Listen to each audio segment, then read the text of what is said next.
आज हम बात करेंगे स्टॉक एक्सरे में ऐसे शेयर पर जहां पर कि ना सिर्फ आप परेशान हुए हैं, इनफैक्ट अंशुल जी भी काफ़ी परेशान हुए हैं। IRB infra. अंशुल जी, पहले जरा अंशुल जी को दिखाओ, आईआरबी इंफ्रा के नाम से इनके चेहरे पर क्या दिखाई दे रहा है?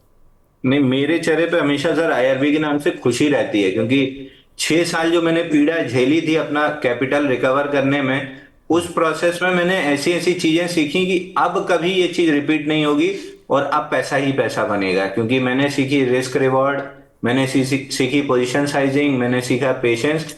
IRB is always close to my heart. बिल्कुल।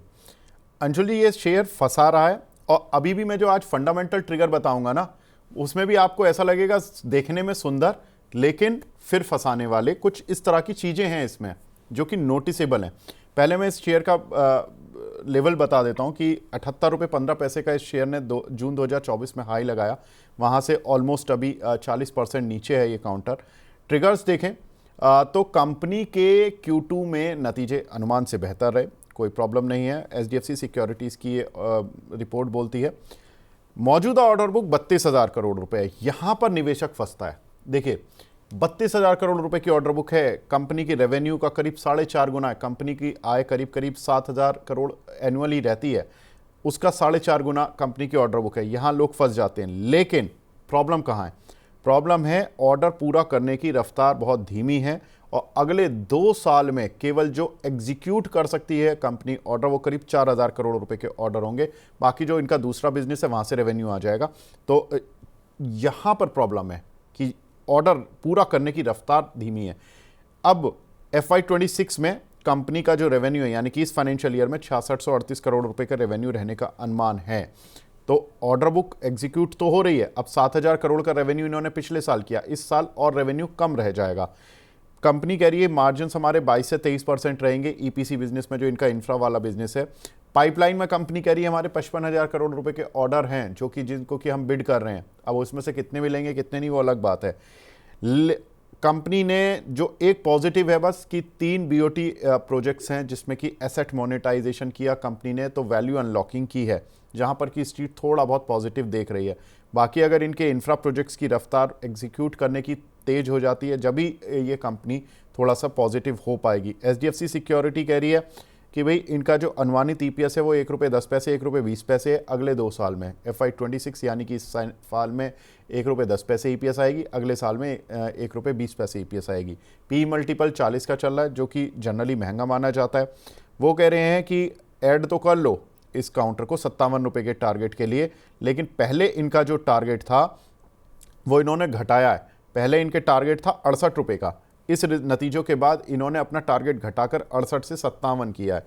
ऐड करने की राय पहले भी थी, अभी भी है, लेकिन अब टारगेट 57 का हो गया। अंशुल भाई, स्टोरी सुनी आपने कि 32,000 करोड़ रुपए की ऑर्डर बुक। शायद ये गलतियां हर एनालिस्ट, हर निवेशक करता है ऐसी चीज़ों में, फैंसी चीज़ों में आके, और फिर वहां पर जब वो आगे देखता है कंपनी में, तब उसको पता चलता है कि गलती कहाँ हुई है। अब इस काउंटर के चार्ट को देखकर जो निवेशक हैं, इसमें फंसे हुए निवेशक हैं, नए निवेशक तो शायद कोई घुस ही नहीं रहा है, जो फंसे हुए निवेशक हैं वो क्या करें? इसमें धोखा खाने को मिलेगा या अभी कुछ मिलेगा रिटर्न? सर देखिए, आईआरबी में आई वुड सजेस्ट कि जितने लोग हैं, एक बार 11 जून 2024 का आप शो मनी 9 के यूट्यूब चैनल पर रिकॉर्डेड पड़ा होगा, वहां से आप देखना चालू करो।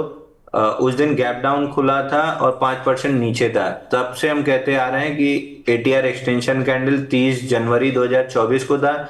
उसी हाई का ब्रेकआउट 7 जून को आया था और 11 जून को गैप के साथ उस ब्रेकआउट को फेल किया था। और उसके बाद वहां पे पहली एग्जिट हमने सजेस्ट की थी 64 पे, दूसरी एग्जिट हमने सजेस्ट की थी 57.85 पे, जब बाइंग क्लाइमेक्स कंफर्म हुआ था। और टारगेट हमारा पहला था नीचे में, जो ऑलमोस्ट ब्रेकआउट का हाई था 33.89। तो मेरे को अभी भी 64 पे भी लग रहा था, 57.85 पे भी लग रहा है, अभी भी लग रहा है 33.89 आएगा, जो बाइंग क्लाइमेक्स का टारगेट है। ठीक है, तो अंशुल भाई की तरफ से तो इस काउंटर को अभी भी रेड सिग्नल ही मिला हुआ है और एचडीएफसी सिक्योरिटी ने ग्रीन दिया है, लेकिन ग्रीन भी ऐसा दिया है कि वो ग्रीन और रेड बराबर ही है। कि उन्होंने बोला कि 57 का टारगेट है, लेकिन 68 से घटाकर। तो आप समझ सकते हैं कि IRB इंफ्रा के लिए क्या प्रॉब्लम है। और प्रॉब्लम हमने बता दी, ऑर्डर बुक देखने से सुंदर है 32,000 करोड़ रुपए की, लेकिन कहीं ना कहीं ऑर्डर एग्जीक्यूशन बहुत स्लो है, जिसकी वजह से काउंटर चल नहीं पा रहा है। तो ना चलने की वजह आपको साफ मिल गई है कि ऑर्डर बुक एग्जीक्यूट नहीं हो रही है। ग्लोबल संकेतों के दम पर कैसे खुलेंगे हमारे बाजार?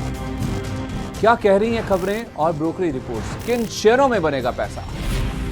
बाजार खुलने के बाद क्या खरीदें, किन शेयरों को करें पोर्टफोलियो से बाहर? कैसा रहा बाजार का दिन भर का कारोबार? कैसे तैयार करें कल के बाजार की स्ट्रैटेजी? इन सब सवालों के जवाब जानिए मेरे साथ ओपनिंग बज और क्लोजिंग बज में इन वक्त पर सिर्फ मनी 9।